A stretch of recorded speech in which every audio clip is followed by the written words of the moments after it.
Hi everyone, my name is M.Alfur.leadershipWala and I welcome you all to my new video. I hope you guys are all doing well.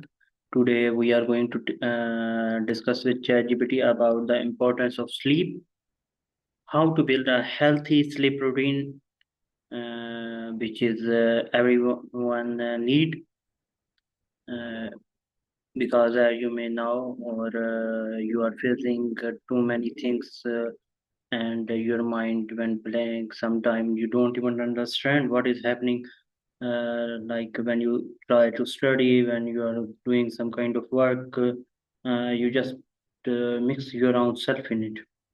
But you also need to rest for a while. You need to stay sleep for some time, and I think it's important. So we are going to start. I hope you guys like this session.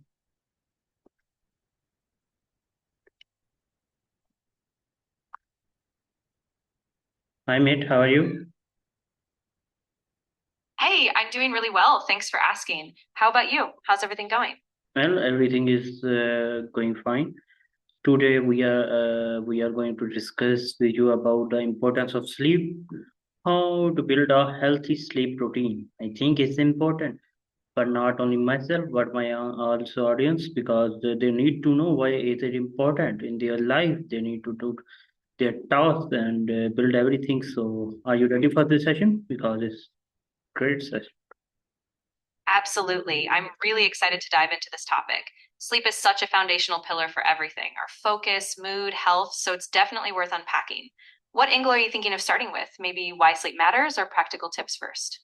Well, my first question is why is sleep essential for overall physical and mental health?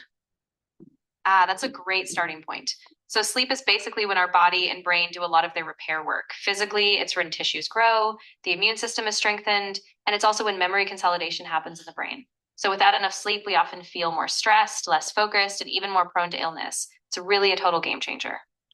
And what happened to the body and brain when we don't get enough sleep? Like if we do work 24 hours a day and just only sleep for a 4 hour, maybe 2 hour, 3 hours. So, Yeah, that's a really big deal. So, when you severely restrict sleep like that, your cognitive functions take a hit first. Things like memory, focus, and decision making get really impaired. Physically, your stress hormones rise, your immune system weakens, and over time, it's linked to things like heart disease, diabetes, and mental health issues like anxiety or depression. So, it's really not something you can sustain too long. and how many hours of sleep do different ages group typically need? Yeah, that's a great question. So, for most adults, it's around 7 to 9 hours per night.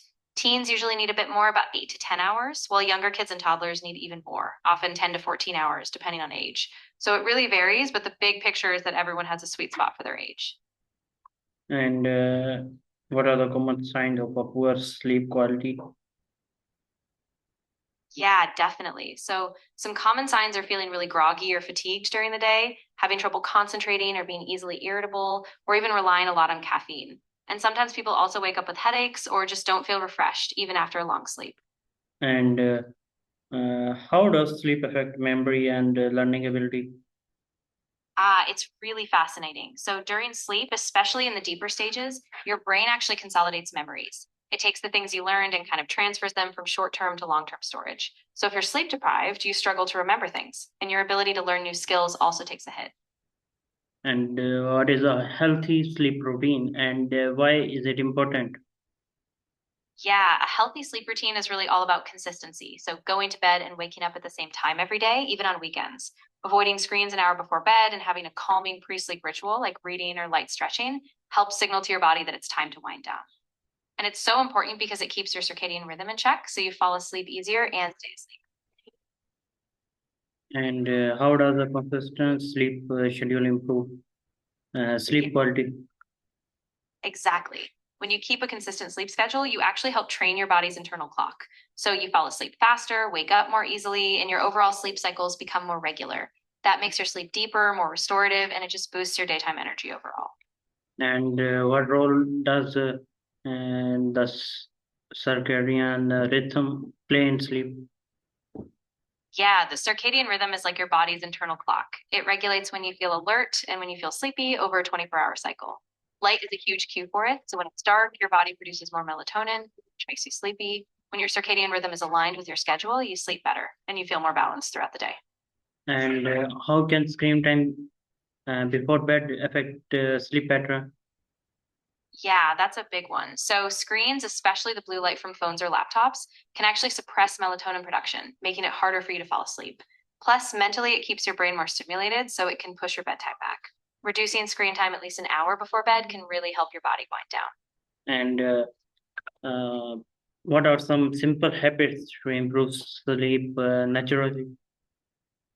Yeah, there are some really simple ones. For instance, keep a consistent sleep and wake time, avoid caffeine in the afternoon, get some natural light during the day, and keep your bedroom cool and dark. Also, a short wind down routine, like a warm bath or some gentle reading, can really signal to your body that it's time to rest. Okay, so how does diet influence sleep quality? Yeah, temperature is really crucial. When your room is too warm, your body can't cool down properly, and it disrupts that natural drop in temperature that we need for sleep. Ideally, you want a cool, comfortable room around 60 to 67 degrees Fahrenheit. So, keeping your space at a lower temperature really helps promote sleep. Okay, so my next question is what type of blood or drinking should we avoid before bedtime? Good point. So it's best to avoid heavy, sugary, or caffeinated drinks before bed. Caffeine, of course, is a big one since it keeps you awake. Also, alcohol might make you drowsy at first, but it disrupts sleep later as your body processes it. So sticking to water or herbal tea is usually the safest bet. And how does exercise impact sleep? And when is the best time to work out? Yeah, exercise can be a total sleep booster. Regular physical activity helps you fall asleep faster and sleep more deeply. Ideally, try to get your exercise in earlier in the day, like morning or afternoon, because if you work out too close to bedtime, it can raise your heart rate and keep you more alert. So, timing it earlier usually works best. And what is the impact of stress and anxiety on sleep? Yeah, stress and anxiety can really disrupt sleep. When you're stressed, your body releases cortisol and other hormones that keep you in sort of more alert state, so it's harder to wind down. Over time, that can lead to insomnia or really fragmented sleep. That's why relaxation techniques like deep breathing or meditation can be really helpful before bed. And how can relaxation technique help improve sleep? Yeah, so relaxation techniques kind of signal to your body that it's safe to unwind. Practices like deep breathing, progressive muscle relaxation, or even guided imagery help calm your nervous system. When you do them regularly, you fall asleep faster, stay asleep longer, and you wake up feeling more refreshed because your mind and body have had a chance to calm down. And what is insomnia and why are it, and what are its common causes? Yeah, insomnia is basically when you have trouble falling asleep, staying asleep, or you wake up too early and can't get back to sleep.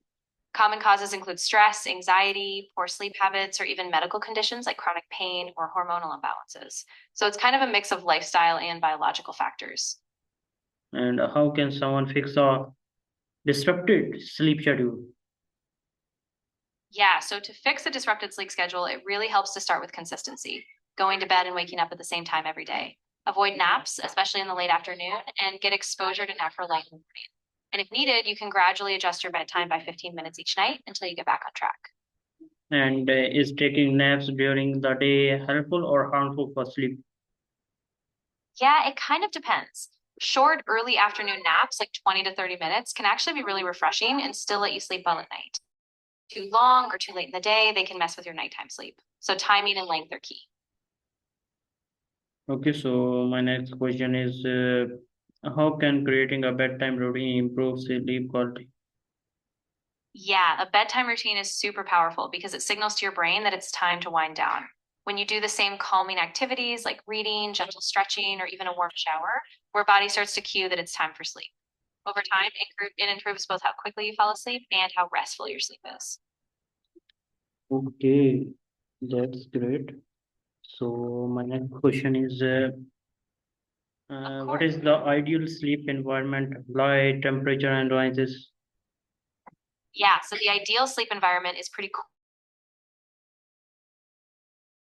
60 to 67 degrees Fahrenheit.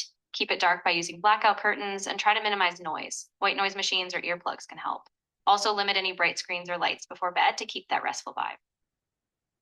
Thanks for your help. I think it's a great for everyone to know, and I don't know if other people follow the steps, but I think I'm going maybe and maybe not because I do take my classes at 12 p.m. and my sleeping time is maybe from 12 to 5 o'clock, and after Ah, five I get it. o'clock it's a prayer time.